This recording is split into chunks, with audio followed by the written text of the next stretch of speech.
नाज़रीन आदाब, मैं हूँ हारिस अंसारी और आज हम बात करने वाले हिंदुस्तान के एक ऐसे दौर की, जिसने हिंदुस्तान को सोने की चिड़िया के नाम से मशहूर कर दिया। वो दौर था 16 और 17 सेंचुरी का, यानी मुगलों का दौर। जी दोस्तों, मुगलों का दौर ही वो दौर था जिन्होंने मुगलों ने ऐसा निजाम कायम किया जिसमें मासी, अदबी और समाजी कामों के साथ साथ बिलखुसूस मासी एतबार में हिंदुस्तान ने बहुत तरक्की की।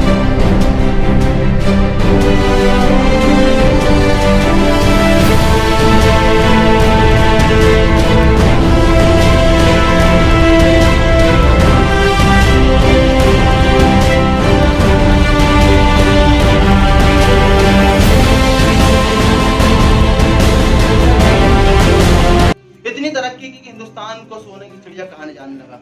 और यही वजह है कि इंग्लैंड के बादशाह जेम्स अव्वल के सफीर सर थॉमस रो की आंखों ने हिंदुस्तान में कई ख्वाब देखे।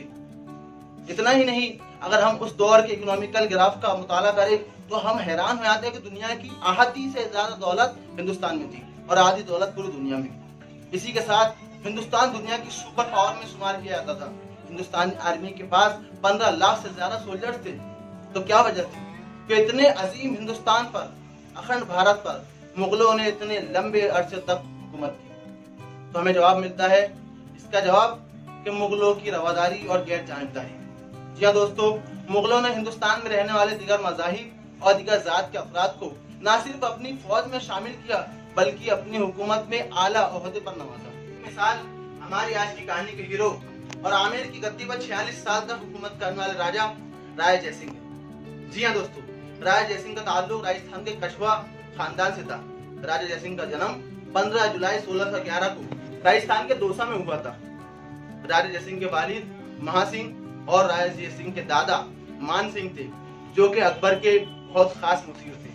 जी हाँ दोस्तों, आमेर की गद्दी वो गद्दी रही है जो हर दौर में मुगल हुक्मरानों के फर्माबरदार रहे हैं। यहाँ के राजा ने हमेशा मुगल सामना के लिए, मुगल साम्राज्य को वसी करने के लिए, बढ़ाने के लिए कोशिशें की है। राजा जयसिंह के पहले भाव सिंह, जो कि राजा आमेर की गद्दी पर राजा थे। आमेर की गद्दी जब खाली हुई तो राजा जयसिंह की उम्र 11 साल थी। जहांगीर के हुक्म से एक 11 साल की कमसिन बच्चे को आमेर की गद्दी सौंपी गई। जी हाँ दोस्तों, जब राजा जयसिंह गद्दी पे बैठे तो उनकी उम्र 11 साल थी।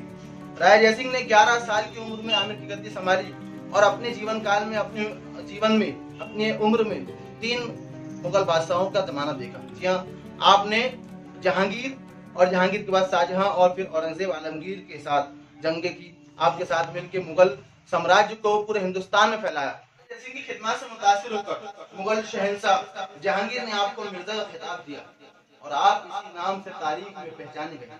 जी हाँ दोस्तों, जब औरंगजेब का दौर आया तो उस वक्त भी राजा जयसिंह वफादार थे मुगलों के। दक्कन का वो इलाका जो हिंदुस्तान के लिए हमेशा खास रहा है और जिस शख्स ने हिंदुस्तान को हुकूमत करना चाहिए उसे दक्कन फतेह करना जरूरी रहा है।